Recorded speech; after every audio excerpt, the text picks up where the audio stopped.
Bonjour les amis du nautisme, nous vous présentons aujourd'hui le HH44 en direct du Salon international du multicoque de la Grande Motte. Il s'agit du numéro 1 du chantier HH. Ce catamaran est construit aux Philippines. Il présente de nombreuses bonnes idées à bord qu'on a envie de vous montrer. Alors il est temps d'embarquer à bord de ce HH44. Allez, suivez-moi.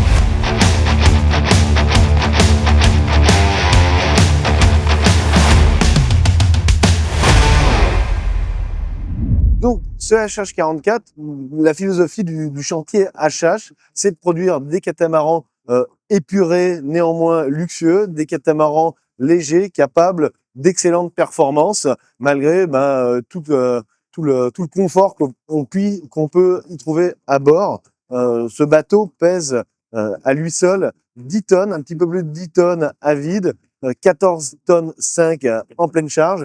Et pourtant, on voit qu'il y a énormément d'espace, de volume. Donc là, on se trouve au niveau du cockpit. Et là, on peut voir que il y a énormément d'assises. On peut quasiment y asseoir une quinzaine de personnes. On a une vaste zone ombragée et protégée. Alors ce HH, vous allez pouvoir le constater au travers des plans extérieurs du bateau. Il a une forme un petit peu particulière au niveau de ses jupes arrière parce qu'il a des jupes qui sont déployantes. Ça permet notamment d'avoir un espace qui est sécurisé à l'arrière et d'augmenter aussi, de faciliter l'accès à l'eau lorsque l'on est au mouillage et évidemment de réduire la longueur de coque du bateau pour, par exemple, rentrer plus facilement dans les ports. Alors, comment actionner les jupes du HH?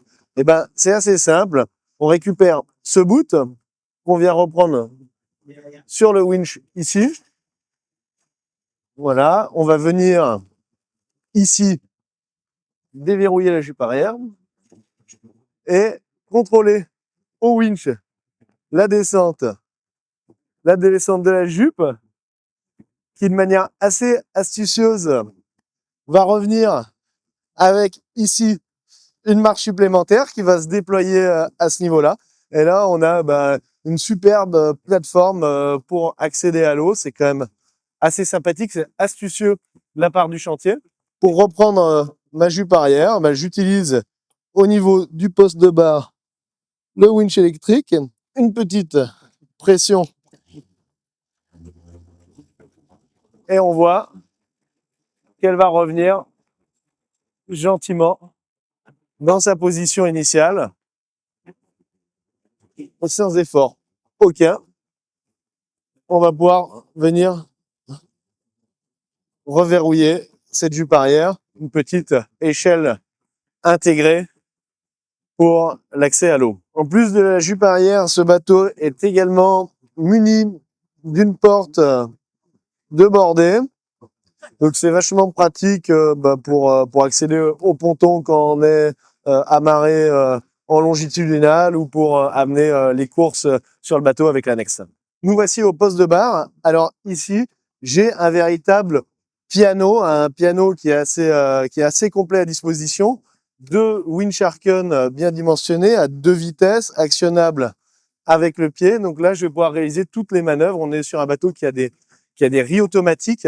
Donc, on n'a vraiment pas besoin de quitter l'un des deux postes de barre pour manœuvrer. Donc, ici, on a une barre qui est assez sympathique parce qu'on a un concept de barre basculant. Donc, je peux l'avoir dans 3 positions. Également, la verrouiller en position à l'intérieur du cockpit pour me protéger d'un éventuel grain qui viendrait là. Donc, on a un concept de pilotage qui est quand même modulaire et assez sûr. En position plutôt sport, on va pouvoir, par exemple, venir s'asseoir ici, avoir une excellente vision sur le plan de voilure, sur la GV, le génois, la trinquette. À ce niveau-là, pour un petit peu plus de confort, pour des plus longues navigations, j'ai le siège de barre qui est déployant, auquel s'ajoute évidemment un coussin qui n'est pas à poste aujourd'hui. Par ici, j'ai de nombreuses commandes. Donc, j'ai par exemple les commandes du chariot, les commandes électriques du chariot de grand voile. On peut y mettre un auto-release pour choquer à partir d'une certaine charge en urgence la grand voile ainsi que son chariot, les commandes du pilote, les commandes moteurs, et d'ailleurs pas mal de commandes moteurs parce que nous sommes sur une propulsion qui est assez innovante, assez originale parce qu'on est sur un bateau qui est hybride et on va le voir avec un moteur électrique qui est directement couplé au moteur diesel. Donc j'ai ici à loisir la possibilité d'actionner ma motorisation diesel ou ma motorisation électrique. C'est assez bien pensé de la part du chantier. On va passer maintenant à l'avant du bateau par les passes avant. J'ajouterai peut-être un petit mot sur le revêtement sur lequel on évolue au niveau du sol de ce bateau. On est sur un sea deck, donc c'est une mousse qui est assez agréable, donc au niveau du toucher. On est sur un revêtement un petit peu mou, donc c'est assez sympa, c'est très confortable. Donc là, on circule sur le bateau, on verra qu'on a des filières qui sont extrêmement hautes, donc très sécurisantes pour les longues navigations ou quand il y a un peu de mer. On a un agrément textile, hein, on est chez un chantier qui a une philosophie quand même de gain de poids à tous les étages. Donc on a un agrément textile, donc nous avons également un mât carbone. Ici, on a une dérive qui fait 3 mètres, on a une dérive courbe qui nous donne un excellent potentiel de remontée au vent. Donc on est sur des bateaux qui sont légers. On va pouvoir le voir qu'il y a énormément de parties du bateau qui sont en carbone, notamment les cloisons, l'ensemble des longerons, des poutres du bateau sont en carbone. Au niveau du plan de voilure, on a une trinquette autovireuse, un peu plus de 20 mètres carrés.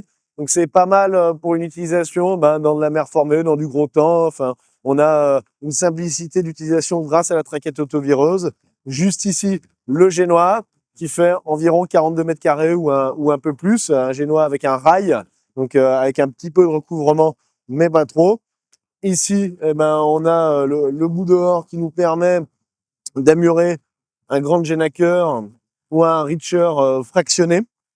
Au niveau du stockage, on a dans la pointe avant une petite soute de stockage où on peut ranger des parbattages, quelques voiles, bien que le stockage n'est pas énorme, donc on va aussi avoir tendance à rabanter des voiles ici sur le trampoline. Ici, on a l'accès par quelques marches au niveau du roof. Et donc, on va voir que le roof possède une surface de panneaux solaires qui est quand même très importante. 100% du roof est exploité pour l'alimentation solaire. Ça permet de produire 4,2 kilowatts d'énergie. Donc, dans d'excellentes conditions d'ensoleillement, la motorisation électrique peut fonctionner à elle seule par l'apport d'énergie solaire. On voit également que, adjoint à ce mât carbone, on a une baume en aluminium à échelle sur lequel vient se poser le lazy bag. Donc ça permet vraiment d'avoir une bonne tenue de la voile, de prendre des ris correctement sans avoir à sortir de son cockpit, et ça c'est vraiment excellent. Pour accéder au roof, on peut bien évidemment marcher sur ces panneaux solaires. On a un accès vraiment aussi simple au lazy bag à la grand voile, une grand voile de 72 mètres carrés. Donc on a une belle surface de toile pour un bateau qui reste très léger. Un détail vraiment sympa sur ce bateau, c'est ces grands panneaux vitrés ouvrants avec d'importants vérins qui permettent d'ouvrir à bâbord comme à tribord les vitrages avant. Et ça, quand il fait chaud, c'est quand même exceptionnel parce que ça permet vraiment de bien ventiler le bateau sans avoir recours à la climatisation. On va rentrer maintenant à l'intérieur du carré de ce bateau. Donc on voit ici qu'on a aussi de larges ouvertures qui permettent d'avoir cet espace de convivialité et de bonnes aérations d'avant en arrière.